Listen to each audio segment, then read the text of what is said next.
Okay, get ready for this. Have you ever wondered what would happen if two giant hardware stores went to war, but as a full-on Broadway musical?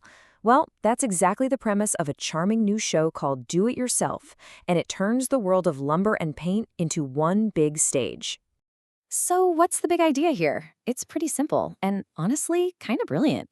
You take that fierce rivalry you see between giant home improvement stores, but instead of just fighting over prices, they battle it out with spectacular song and dance numbers. Yeah, that's the whole concept. And trust me, it's just as fun as it sounds.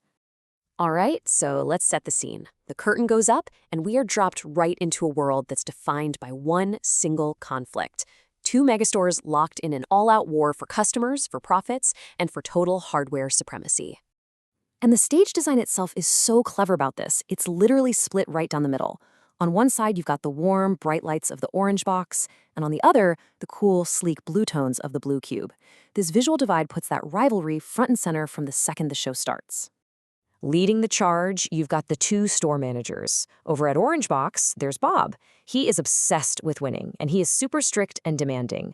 His rival at Blue Cube is Alice. She's calm, professional, and really, really good at her job. But here's the twist. Bob is secretly, totally harboring a massive crush on the one person he's supposed to defeat. So this rivalry isn't just about who has the best weekly promotions. Nope. This is a showdown that's fought with power chords and some seriously elaborate choreography. The competition just escalates and explodes into these high-energy musical numbers that break out right in the middle of the sales floor. I mean, it's a fun question, right? Who would win a hardware store dance-off? Well, the musical takes that exact idea and just runs with it.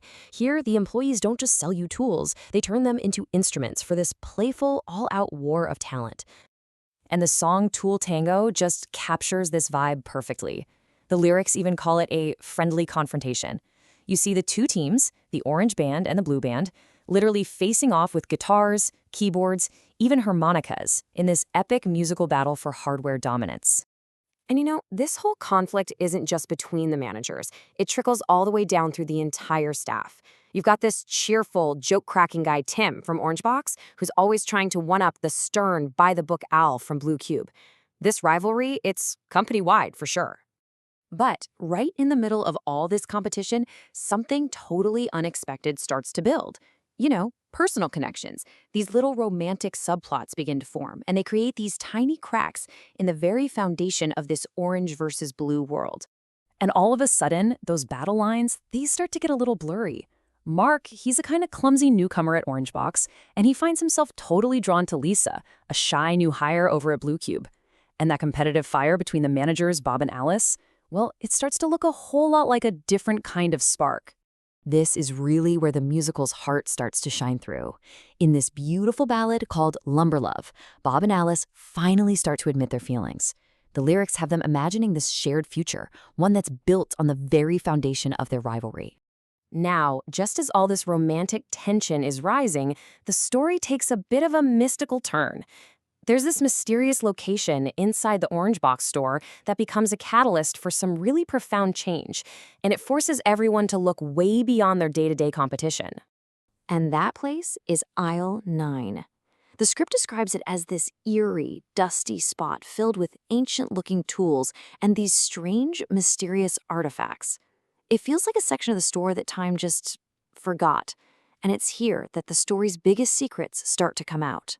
The characters feel the magic of this place almost immediately. In the song Lost in Aisle 9, they sing about how the normal, mundane world just sort of transforms around them. It's not just a hardware store anymore. It's this weird sanctuary where secrets are being revealed. Aisle 9 also becomes this place of really deep self-reflection, especially for Alice. See, there's a large ornate mirror hanging at the very end of the aisle. And as she sings Aisles of Mirrors, she's not just confronting her own reflection, but all the choices and paths that led her to this moment. So this shared, kind of mystical experience in Aisle 9, it becomes the story's major turning point. The employees from both stores realize they have way more in common than they ever thought. And it leads them to make this powerful decision to finally unite. So you can really see the journey they all go on. It starts with this fierce rivalry, right? Then that gives way to these unexpected personal connections. And that shared discovery in Aisle 9, well, that's the final push they need to come together as one united team. And this moment of unity is just perfectly captured in this high-energy rock anthem called The Great Toolbox Heist. Now, of course, it's not a literal heist, it's a metaphor. The characters sing about breaking free from the pegboards of their old conflicts, finally ready to build something completely new together. So, what is the final message of this whole hardware store showdown? Well, the musical builds toward this really clear and inspiring blueprint for unity. And this is it, right here. This is the blueprint for the whole story. The rivalry was fun, sure, but the real power, the real progress, that came when they decided to combine their strengths. The message is simple. We can build a much better world when we stop competing and actually start working together.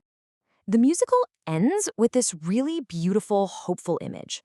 The final song is called Exit Through the Garden Door, and it's this powerful symbol of a brand new beginning. The whole united team is leaving the confines of their old rivalry behind, and they're stepping out into a future that's just full of possibility. And that's really the question that Do-It-Yourself leaves us with. It's a story that uses hammers and nails and company aprons to ask a much, much bigger question about unity. What incredible things could we all build if we just chose to do it together?